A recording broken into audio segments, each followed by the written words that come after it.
लगातार बढ़ते जा रहे हैं। निश्चित रूप से ये चिंता का विषय। पिछले कल 2500 का आंकड़ा पार हुआ है। 1000 से ज़्यादा जो है एक्टिव केसेस हैं। और अब तो कोरोना के जो केसेस हैं वो हिमाचल के हर ज़िले में दस्तक दे रहे हैं। यहाँ तक कि जो प्रदेश का सचिवालय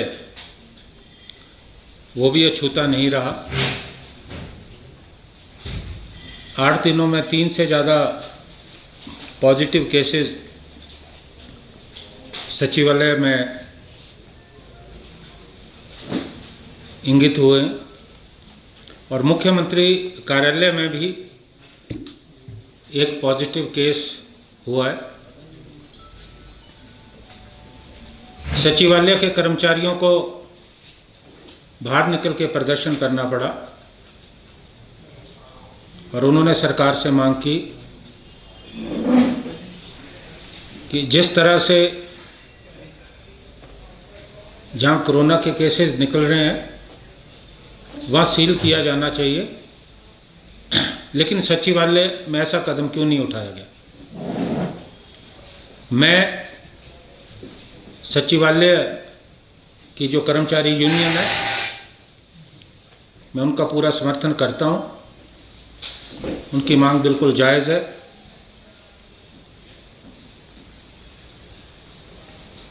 ये नियम सचिवालय में लागू क्यों नहीं हो रहा।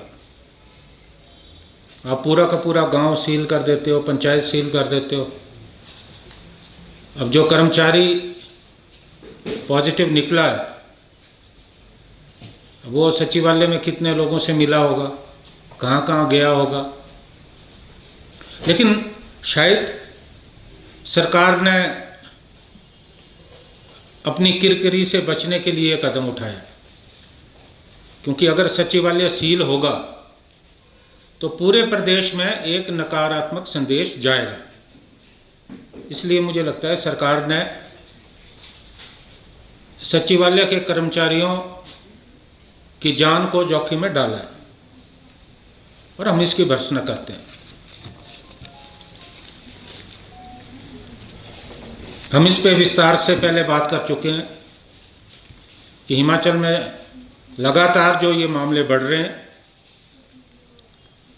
कहीं ना कहीं इसमें सरकार की बहुत बड़ी लापरवाही रही है। और इस कोरोना काल में सरकार ने कुछ ऐसे फैसले लिए जो जन विरोधी थे। कांग्रेस पार्टी को मजबूर होकर सड़कों पे आना पड़ा। मैं बार बार ये बात कहता हूं कि कांग्रेस के लोग, हमारी पार्टी, हम कोई पेशेवर आंदोलनकारी नहीं है, लेकिन विपक्ष का दायित्व तो हमको निभाना है। जब भी कोई सरकार जनविरोधी फैसला करती है,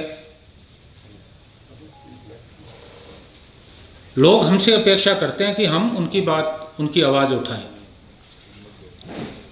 हमने, चाहे कर्मचारी हो, युवा हो, छोटे व्यापारी हो, होटलियर हो, किसान हो, बागवान हो, हम सबकी आवाज़ उठाते रहें। हमें सचिवालय का घेराव करना पड़ा। जब हमने देखा कि हिमाचल की सीमाएं बिल्कुल खोल दी गई हैं और हिमाचल में जिस तादाद में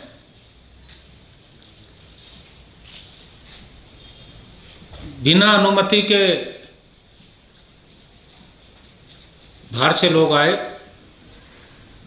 उससे मामला और ज़्यादा संगीन हुआ और सरकार पर असर भी हुआ। सरकार ने उसके बाद अपने नियम कड़े किए, लेकिन कुछ फैसले ऐसे रहे।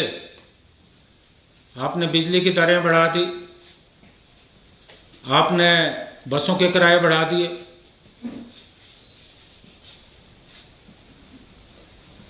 हमको मजबूर होकर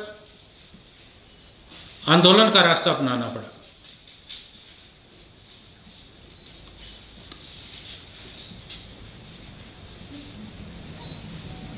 हमने जिला स्तर तक प्रदर्शन किए और मांग की कि ऐसे समय में जब लोगों को राहत देने की बात थी, आप राहत के बजाय लोगों पे करों का बोझ लाद रहे हैं। इस कोरोना काल में सीमेंट लगातार महंगा होता रहा। दूसरे राज्यों में सस्ता है, आप लोग जानते हैं। हिमाचल जहां बनता है वहां ज़्यादा महंगा है। उसी तरह से हमने कहा था कि आप जो छोटे व्यापारी हैं, छोटे दुकानदार हैं,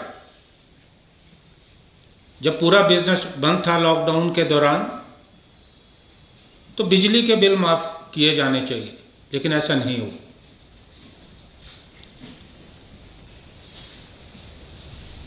सरकार कर पे कर लगाए जा रही है। हम ये पूछना चाहते हैं कि 20 लाख करोड़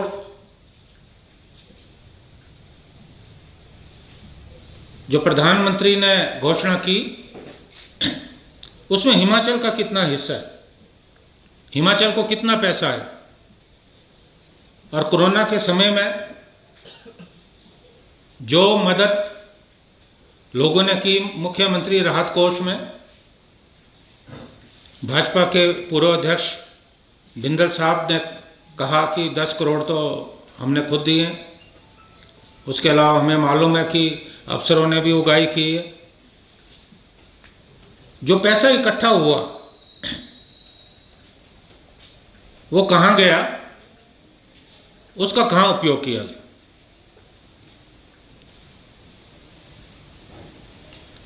हमने मांग की थी कि सरकार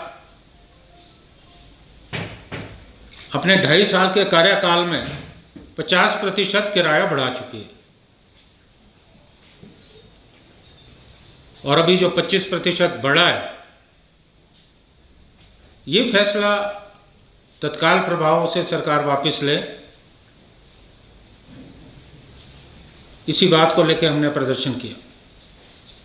उससे पहले भ्रष्टाचार का मामला इंगित हुआ कि किस तरह से ऐसे समय में जब पूरी मानवता संकट में, मानव जाति पे खतरा है, भाजपा के लोग आपदा में अवसर ढूंढ रहे हैं। किसी जिस तरह से सैनिटाइजर के दाम बढ़ाए गए, जो लिखे दाम थे उसे दुगनी कीमत पे बेचने का लोगों को दिए गए। पीपीई किट घोटाला हुआ, पीपीई किट्स के बजाय रेनकोट सप्लाई किए गए। और भ्रष्टाचार का जो बड़ा मामला आया, जिस वजह से भारतीय जनता पार्टी के अध्यक्ष राजीव बिंदल को त्यागपत्र देना पड़ा, हम उस मामले को लेकर भी पूरे प्रदेश में हमने आंदोलन किया, क्योंकि मुख्यमंत्री जी स्वयं स्वास्थ्य विभाग भी देख रहे हैं।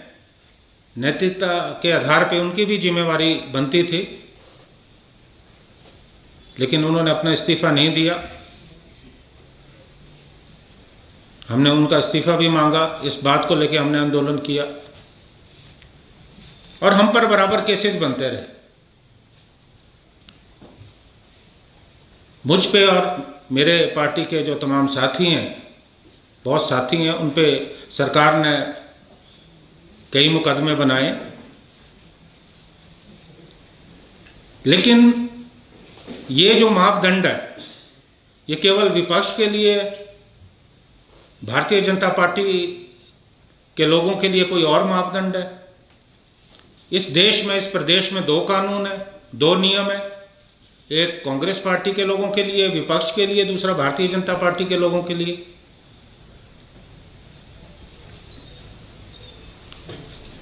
किस तरह से जो महिला मोर्चा ने हवन का आयोजन किया, तमाम सोशल डिस्टेंसिंग की धज्जियां उड़ाई गई।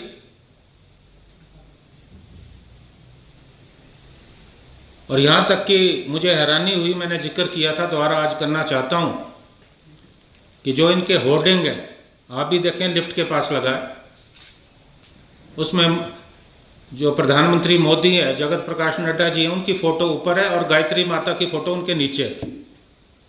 तो ये तथाकथित धर्म की बात करने वाले धर्म के ठेकेदार देवी देवताओं की अवमानना कर रहे हैं। अब वहाँ तो कोई केस नहीं बना। हमारे पार्टी के सचिव ने शिकायत की, एसपी को भी पत्र लिखा कि कार्रवाई होनी चाहिए, लेकिन वो एसपी को जो पत्र लिखा गया उसमें क्या हुआ अभी तक हमें कुछ मालूम नहीं। उसी तरह से भारतीय जनता पार्टी के प्रवक्ता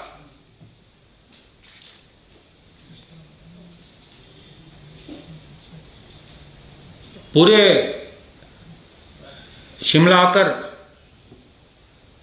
जिस ढंग से उन्होंने उच्च न्यायालय या सचिवालय में जाके कोरोना को बढ़ाने में अपना योगदान दिया, उनके खिलाफ तो कोई कार्रवाई नहीं हुई।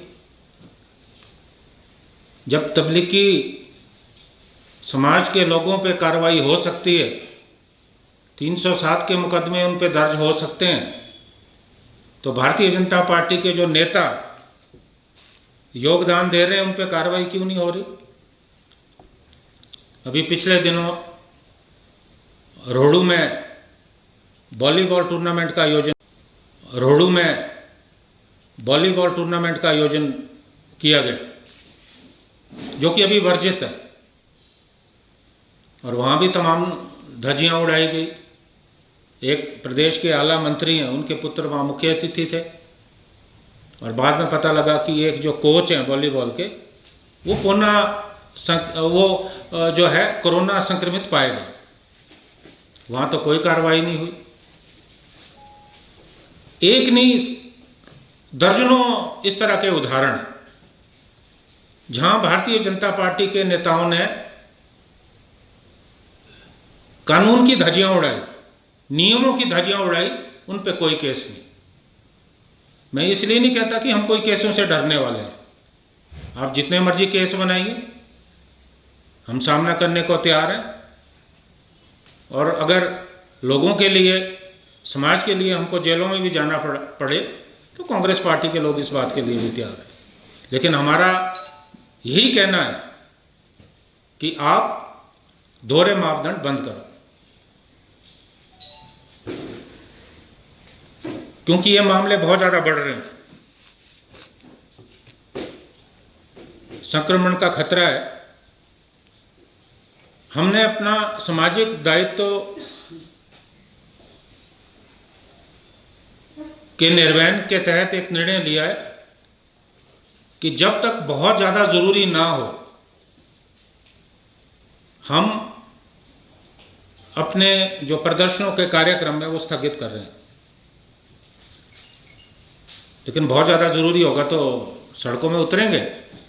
लेकिन क्योंकि जिस ढंग से मामले बढ़ रहे हैं, तो फिलहाल के लिए हमने ये निर्णय लिया है। लेकिन सरकार का जो विरोध है वो जारी रहे। उसके लिए और भी बहुत तरीके हैं। जहाँ जहाँ हमें लगेगा वो तरीका हम अपनाएंगे। मैं एक बात और कहना चाहता हूँ कि कल जो भारतीय जनता पार्टी विधायक दल की बैठक हुई, उसमें कांग्रेस पार्टी पे पूरा निशाना था। और आज तो एक अखबार में शीर्षक भी छपा है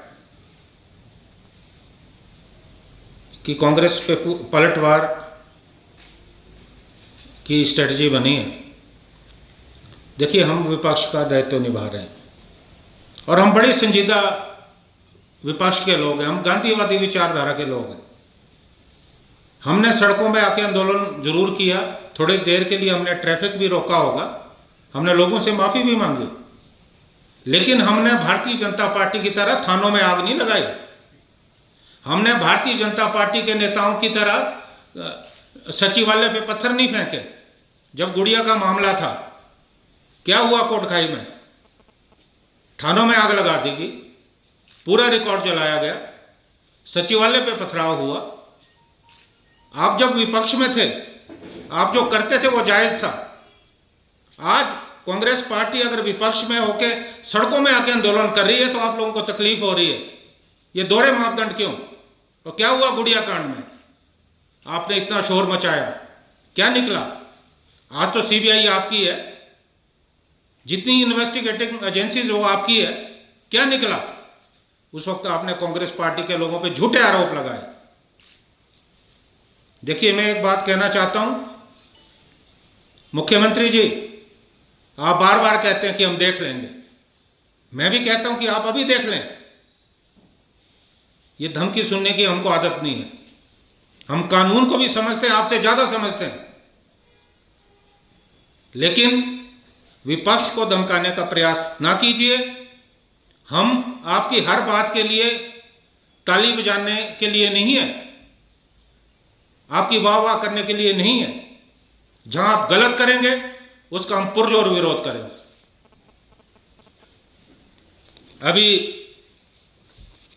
भारतीय जनता पार्टी के नए अध्यक्ष बने हैं, उससे पहले वाले जो है हटा दिए गए। मैं मुबारकबाद देता हूं उनको कि आप अध्यक्ष बने। लेकिन एक बात का बड़ा प्रचार हो रहा है कि भारतीय जनता पार्टी जो अनुसूचित जाति के प्रति जो है उनको बहुत प्यार है, और जो नए अध्यक्ष बने वो अनुसूचित जाति से संबंध रखते हैं। मैं ये कहना चाहता हूं कि कांग्रेस पार्टी के 3 पूर्व अध्यक्ष अनुसूचित जाति के थे। कृष्णदत्त सुल्तानपुरी जी, चौधरी पीरूराम, कुलदीप कुमार, और एक हिमाचल के जो वरिष्ठ नेता हैं डॉक्टर धनीराम शांडे, वो कांग्रेस पार्टी की जो सबसे बड़ी decision making body Congress working committee है उसके सदस्य रहे।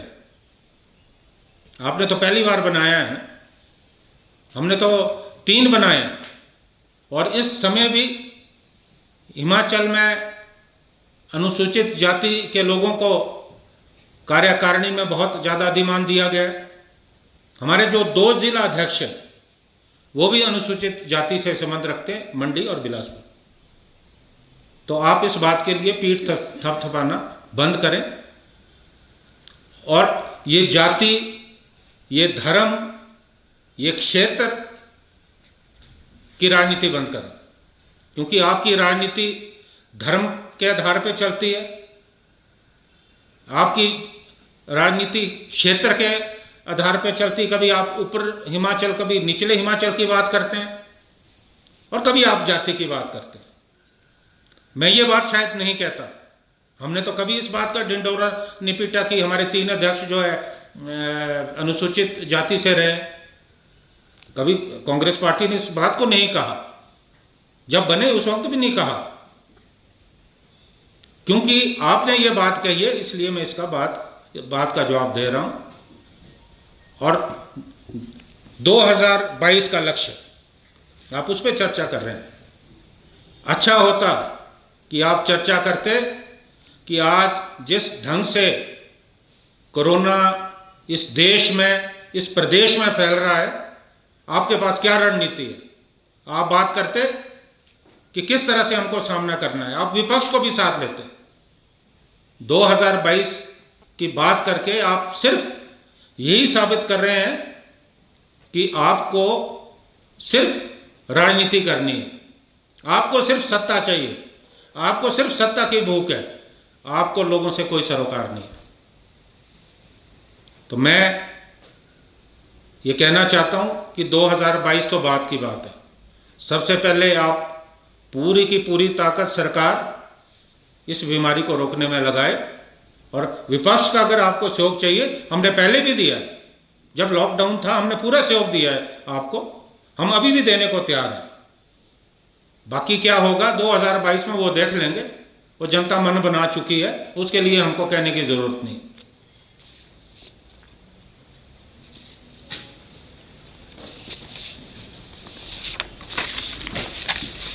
अब विपक्ष को किस ढंग से इग्नोर किया? कल 3 जो मंत्री हैं उनका शपथ ग्रहण समारोह था।